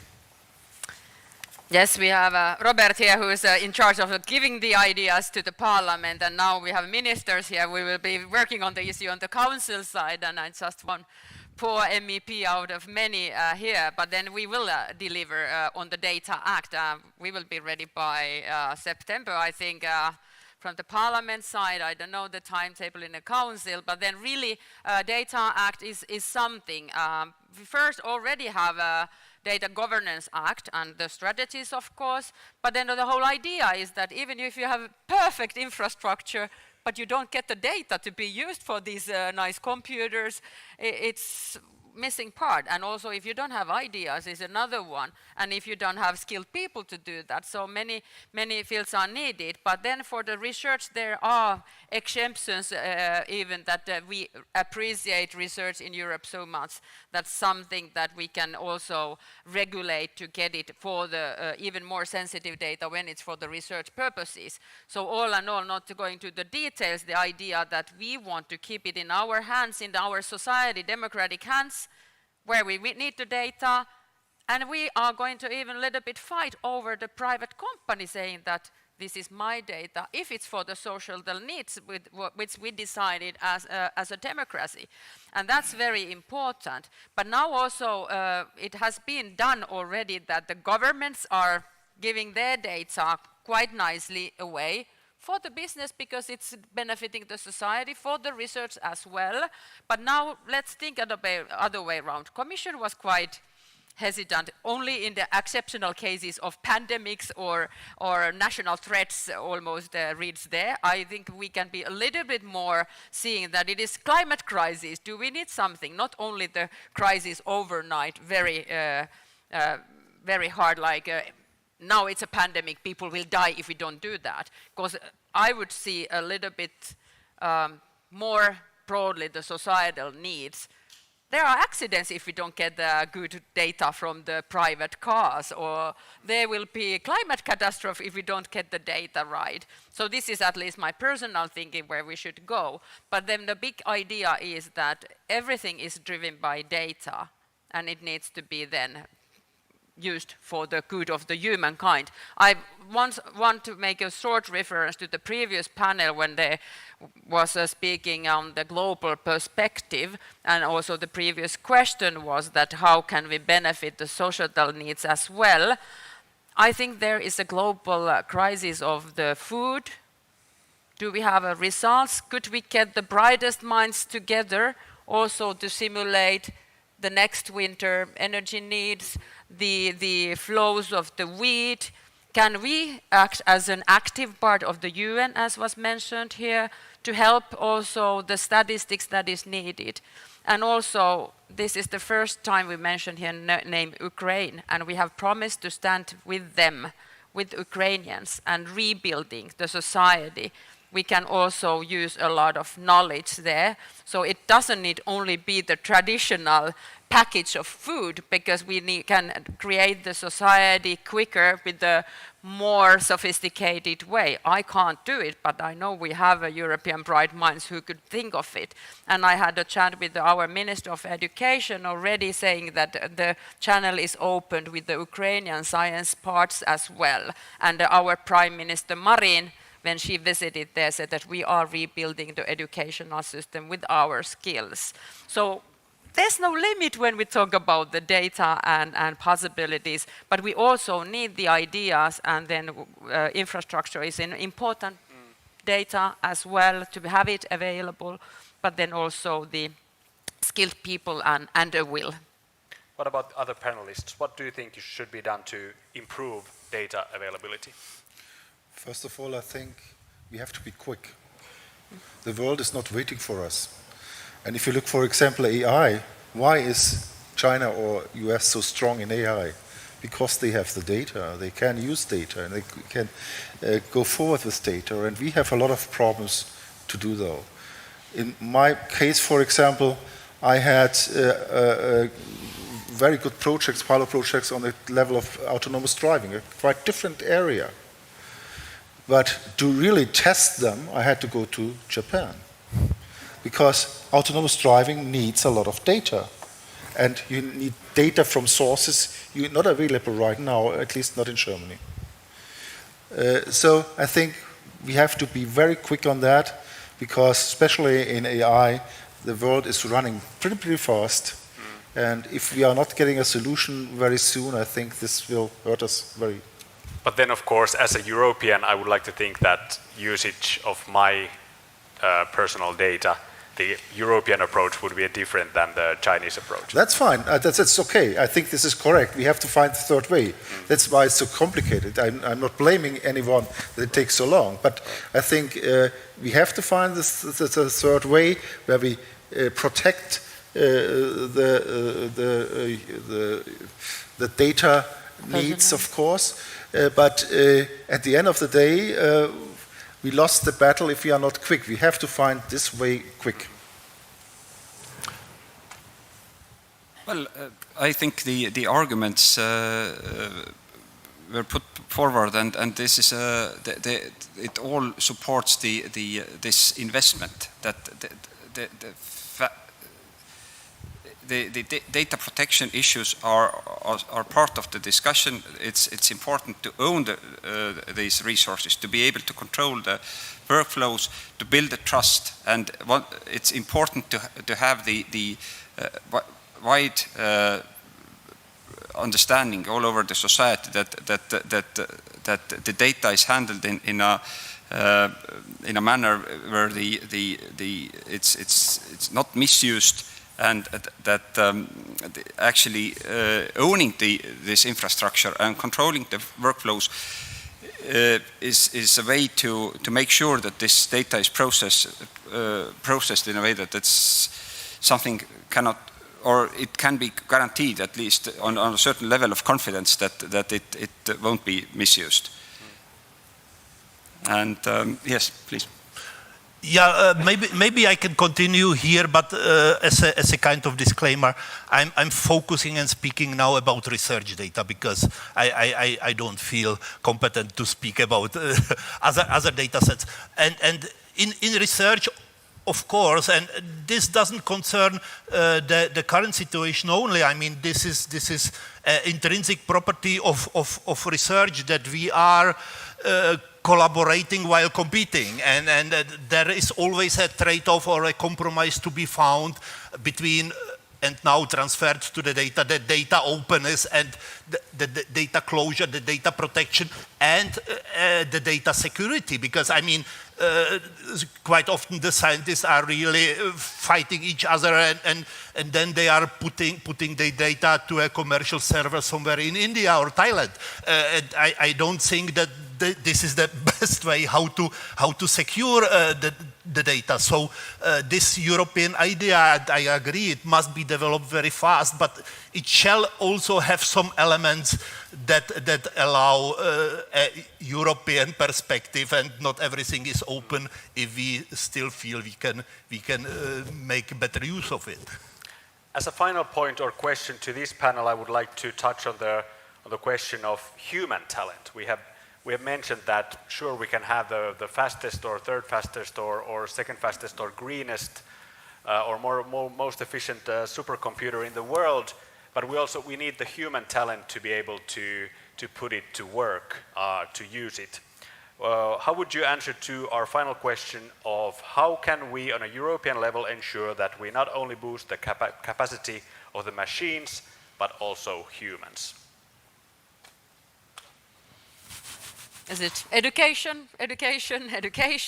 That is very important, and I wouldn't limit out not the women nor the older people, because I see a lot when I talk about the ideas that it doesn't come only for the ICT department of the university, but how to make it that the doctors are keen on the issues, as was very well put on the panel colleagues here, how the environmentalists want to take the usage of the idea. So if you have your knowledge on the climate change and all that, and even those fancy with the furious with the fancy cars, what are the future cars like, and how to make the traffic look like that. So that is actually that it should be cross-sectional, and not so that the Department of ICT or Department of AI is doing it. And I know that that's happening in many the universities I know best, the Finnish ones, and needs to be there. So actually, anything you are studying, you should have a part of understanding of the digital tools to be a good researcher, but also good in business. I think we have to have a lot of puzzle stones to solve there. because it's not just university, as you said, absolutely true. It goes over the different education systems. And it's also lifelong learning, as you said. It's the older people or other ones. And it's not just about alone the IT people. Because before you want to run a simulation, you have to translate a physical problem or a chemical problem or what you want to solve into an equation. And therefore you need the knowledge about the topic you are talking about the engineering and so on. And they have to come closer to the IT people. And then you have the translation from the equation into a code. And then the code runs on the machine. So that means we have to look not just to the IT, we have to see the whole scenery, especially if you talk about how to get SMEs or industry more involved. I think this is very clear. They have not the ability to translate their problem into an equation. That means it's not the IT, it's also math, it's the engineering, it's the surrounding, and it's on every level. And then we have to have the possibilities for those people training on the job, learning on real experiments. So, for example, if you look to the JU, we have first of all a master program where we try to get people on board. And secondly, we have the centers of excellence and competence centers where we have the ability for those people to learn training on the job. I think, and this is something the JU offers, but this is something all member states and participating states in Europe has to do by themselves, because this is an educational problem. This goes far above what Euro HPC and the Commission itself can offer. Yeah, I would like to extend a little bit on that, because I think this digital revolution we are now observing will really very deeply challenge the entire education system. Because it's not only about being able to use a mobile phone or to use the PC or notebook. I mean, it really creates challenges that go probably even further than you were mentioning, because it's about transversal communication. We have seen that data can connect scientific discipline, cross-disciplinary. But the vocabulary that people are using, this is more difficult to interconnect the different scientists coming from different scientific disciplines than it is to connect different infrastructures by data. I mean, this is a technical thing, can have solutions, can have mathematical expressions, but interconnecting people requires a change of culture. A culture of communication, and even different languages. I mean, the slangs developed in different scientific disciplines make it almost impossible to understand each other even while speaking the same language. And this will be really a challenge for future education. And in that sense, I really think that the impact to the education will be very deep. It will contain all the levels up to the lifelong learning process and maybe even beyond. I mean, my grandmother now took a course in IT just in order to be able to write emails and communicate with her friends. So there is no borders, and we will see a very rapid development on that. Mr. Veinto. Yes, it's pretty difficult to add something to this. Perhaps draw a parallel with sports, that in order to grow Olympic champions, you need a pyramid, and it works in the same way in education. That in order to sieve out these brilliant minds, we have to provide the tools already in the kindergarten and try for the Helmis and Lumis of the Helmis and Lumis, but exactly, and I often see that there is a sparking interest in the kindergarten, and somehow we can't keep it up in the secondary school. But that's the challenge. We need to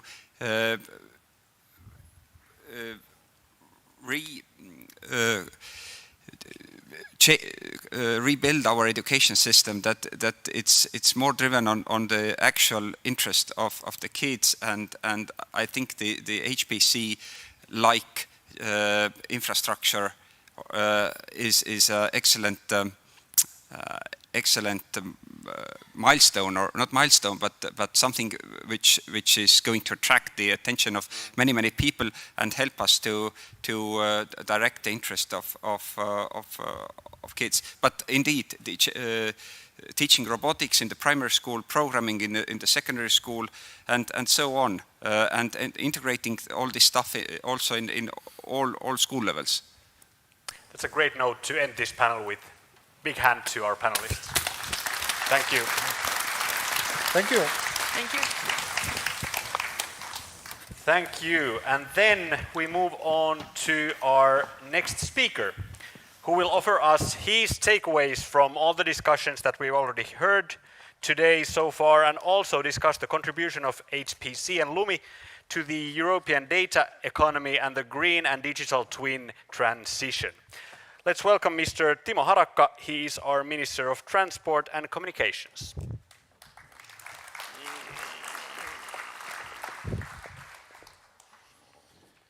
Thank you very much, Ville.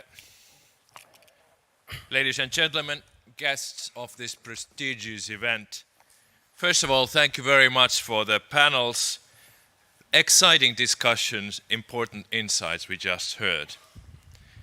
Our societies and the European Union as a whole are in the midst of global changes brought about by climate change, technological development, and digitalization. All these are challenging us to seek new approaches and operating models in the data economy.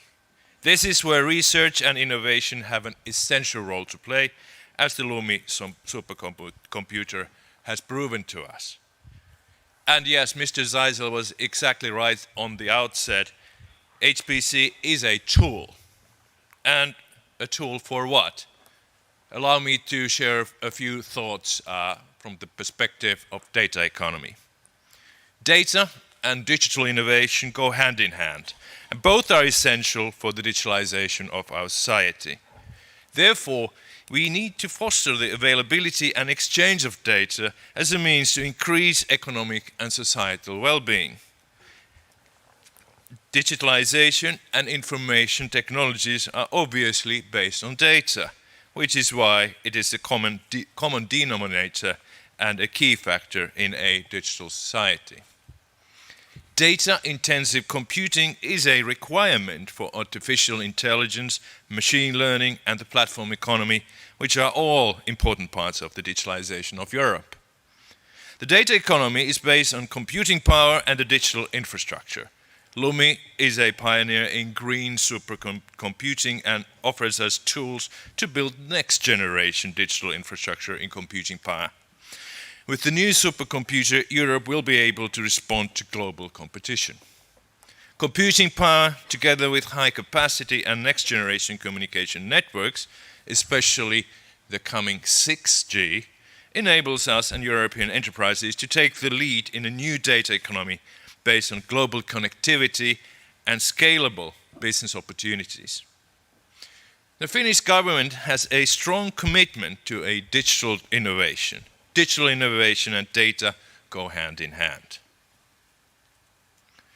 All key technologies and all key technological breakthroughs, such as high-performance computing, artificial intelligence, mobility services, blockchains, cloud services, and the Internet of Things, they all depend on the availability and free movement of data. They need to move between networks and value chains. Data-driven innovation is a key catalyst for growth and jobs and can significantly boost competitiveness in the global market. Finland works to promote the EU's digital policy by strengthening the EU's digital internal markets. In the EU, the digital single market is really essential for also getting the most out of data flows and hence HPCs. So we promote an ethically, economically, and socially sustainable data policy. This means that all companies must have the opportunity to compete fairly in the data market on equal and non-discriminatory terms. High-performance computing has to be made available as a low-threshold and low-cost service to those computing-intensive companies who need it but who do not have the capability to take it into use. To achieve this, we need a national and European approach and related initiatives. Currently, not many companies understand that they can approach the CSC on this topic. So maybe there could be an open best practices service with case examples analogous to, say, GitHub. And quantum computer programming, that requires new approaches. We need to invest in software capabilities and technologies so that we can get the most out of quantum computing. Business Finland is starting a quantum computing campaign to investigate the field and find the most promising actors. So we should combine forces with the EU to stay relevant in the quantum race. Ladies and gentlemen, Mia-Petra Kumpula-Natri already illustrated that Lumi is an excellent example of an ICT solution with a large carbon handprint and a small carbon footprint. Lumi provides next-generation tools for climate solutions, being one itself. And this is the general principle of the very first ever climate and environmental strategy for the ICT sector that Finland published last year. And as far as I know, it still is the first and only one in the world. It's published also in English because of a high interest, so it's available on the web for anyone who's interested. So one of the main principles of this broad-based strategy is that we must better utilize ICT in finding solutions to climate problems and at the same time further develop energy efficiency, the use of renewables, and waste heat utilization in ICT infrastructure. And Lumi's design and northern location provide what is needed for this. So Lumi's excellent qualities have also been recognized internationally with various awards. So, as said earlier today, 1/5 of the heating energy needed in the town of Kajaani are met by excess heat from Lumi. The Finnish government program introduced a tax incentive for data centers' excessive heat to be used for the benefit of neighboring communities. So in today's world, we simply cannot afford to waste energy. Lumi and the IT Center for Science, CSCS, are frontrunners in this work. Green and digital transition are a necessity for achieving a sustainable future for people and the planet. And converting a paper mill to a supercomputer facility is a great example of this double transformation. So I'd like to congratulate the city of Kajaani for this great achievement. Finally, ladies and gentlemen, we do not know what developments the future will bring, but today is the right time to prepare for the future. Before offering some closing words, I wish to share 3 key points for future success. The key to all future development is courage. We need innovations and new ways of thinking that will provide us with new business models. For those, we need groundbreaking and high-quality research, as well as fruitful collaboration with academia and businesses. In a complex world, European and other international consortiums and joint initiatives, such as Lumi, are the key for future success. They enable us to pool our resources in a common effort to offer excellent solutions to global challenges. We must ensure that the EU is well known for pooling resources and excellence for the good of the planet. Science is international by nature, and we should nurture that too.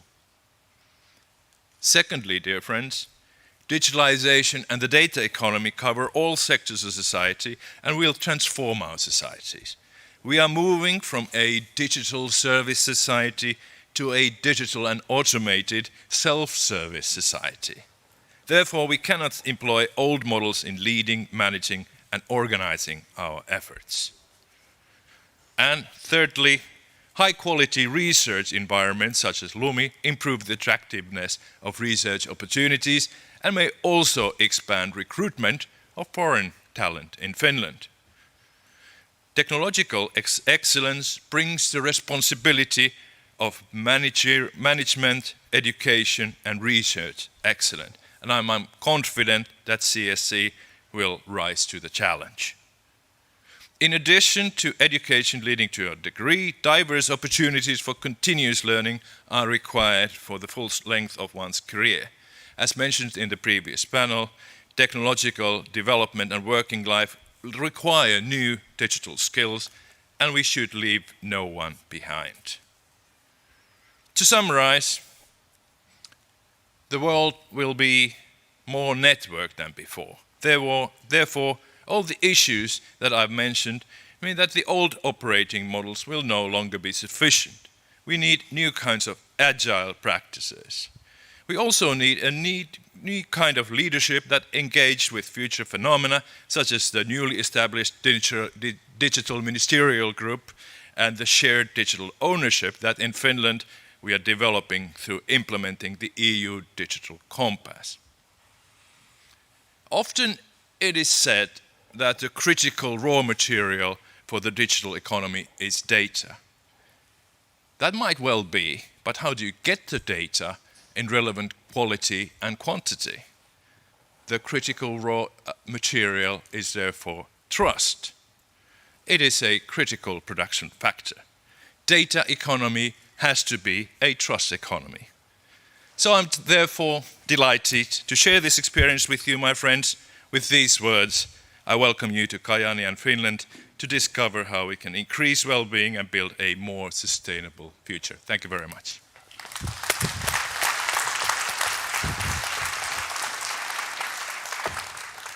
Thank you very much, Minister Harakka. Almost time for the festivities and lunch. But before that, we close the seminar the same way it began, with some last words from first Mr. Kimmo Koski and then Mr. Roberto Viola. Gentlemen, the floor is yours.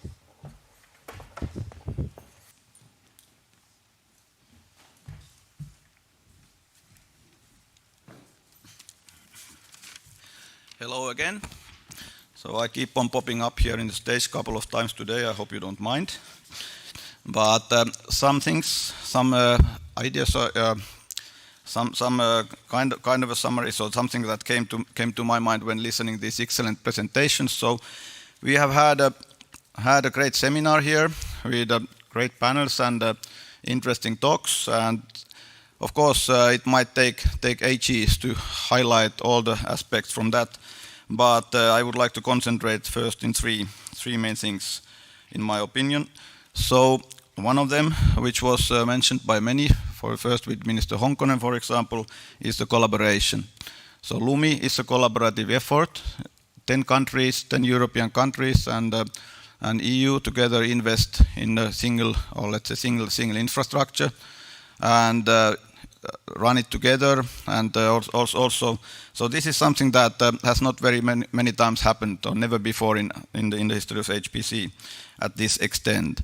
So collaboration is important, but this collaboration brings trust. So my main point is that how can we increase trust here in Europe?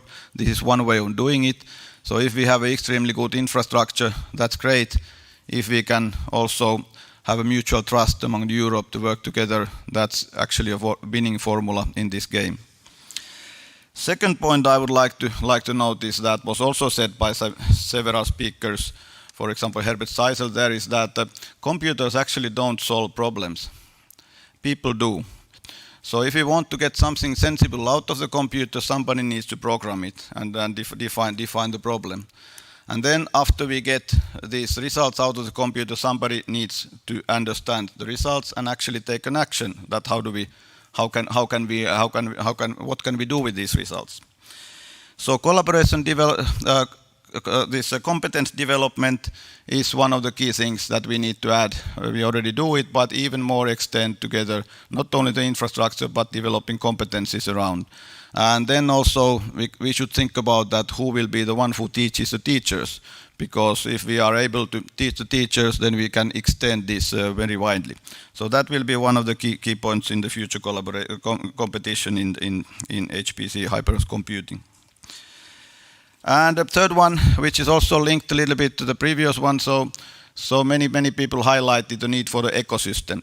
So high-end computer, supercomputer is one part of the ecosystem, but we need networks, we need the data, we need the structures, we need this competence development, everything that is built together, that this way we will be able to run it efficiently. And of course the green aspects in this ecosystem are also important.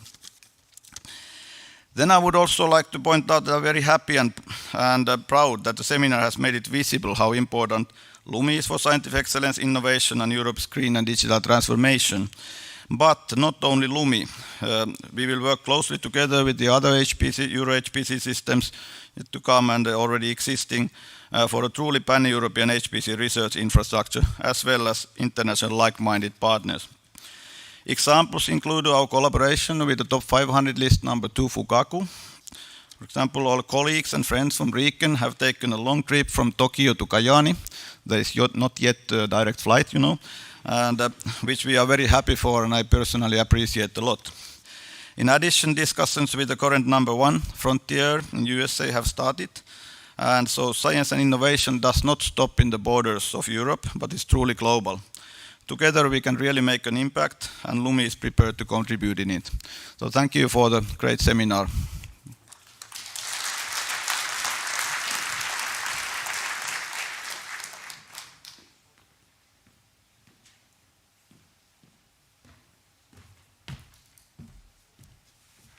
So you see me again, and I'm the last speech before your lunch, so mindful of this, I'll be extremely short. 4 takeaways that I like to share with you. The first one is that it is a great day, and I think everyone agrees, a great investment that has been done by the 9 partners of Lumi, by Finland, by the European Union, through EuroHPC. So we are all convinced that we have done the right thing. The second takeaway is that, yes, computers are just machines, but we see clearly that there are challenges out there where the contribution can be of fundamental nature in medicine, in climate change, in resilience, in helping the developing world to develop more into democratic and open society. So in this respect, a tool, yes, but a very important one. The third takeaway is that now we have a supercomputer, we need the superhumans and the mini bureaucracy. So, Minister, you said we are entering a new era where there's a bit of a blurred boundary between what we know and what we have to decide and how quickly we have to decide. I hope that the lesson of the pandemic is not forgotten quickly. We need to decide quickly on things and the right decisions. The panel said it eloquently. I tried to say it at the beginning. We have cases where the answers were coming from the supercomputers, but were not seen, not listened, or we have still many processes which are far from being digital. So that part of the journey, the human part of the journey, it's also very important, and every panelist has said it, I can only repeat it. And the fourth and last takeaway, indeed, the international dimension, it's very important. Europe has an increased responsibility, an increased responsibility with the pandemic, frankly, leading the world with the mRNA technology, digital technology out of the pandemic, and now during these unfortunate times with the aggression of Russia to Ukraine, we are playing our role in the world together with our partners. And science, technology is a good way, is the right way to open up hearts, minds, and brains and work together. Many thanks.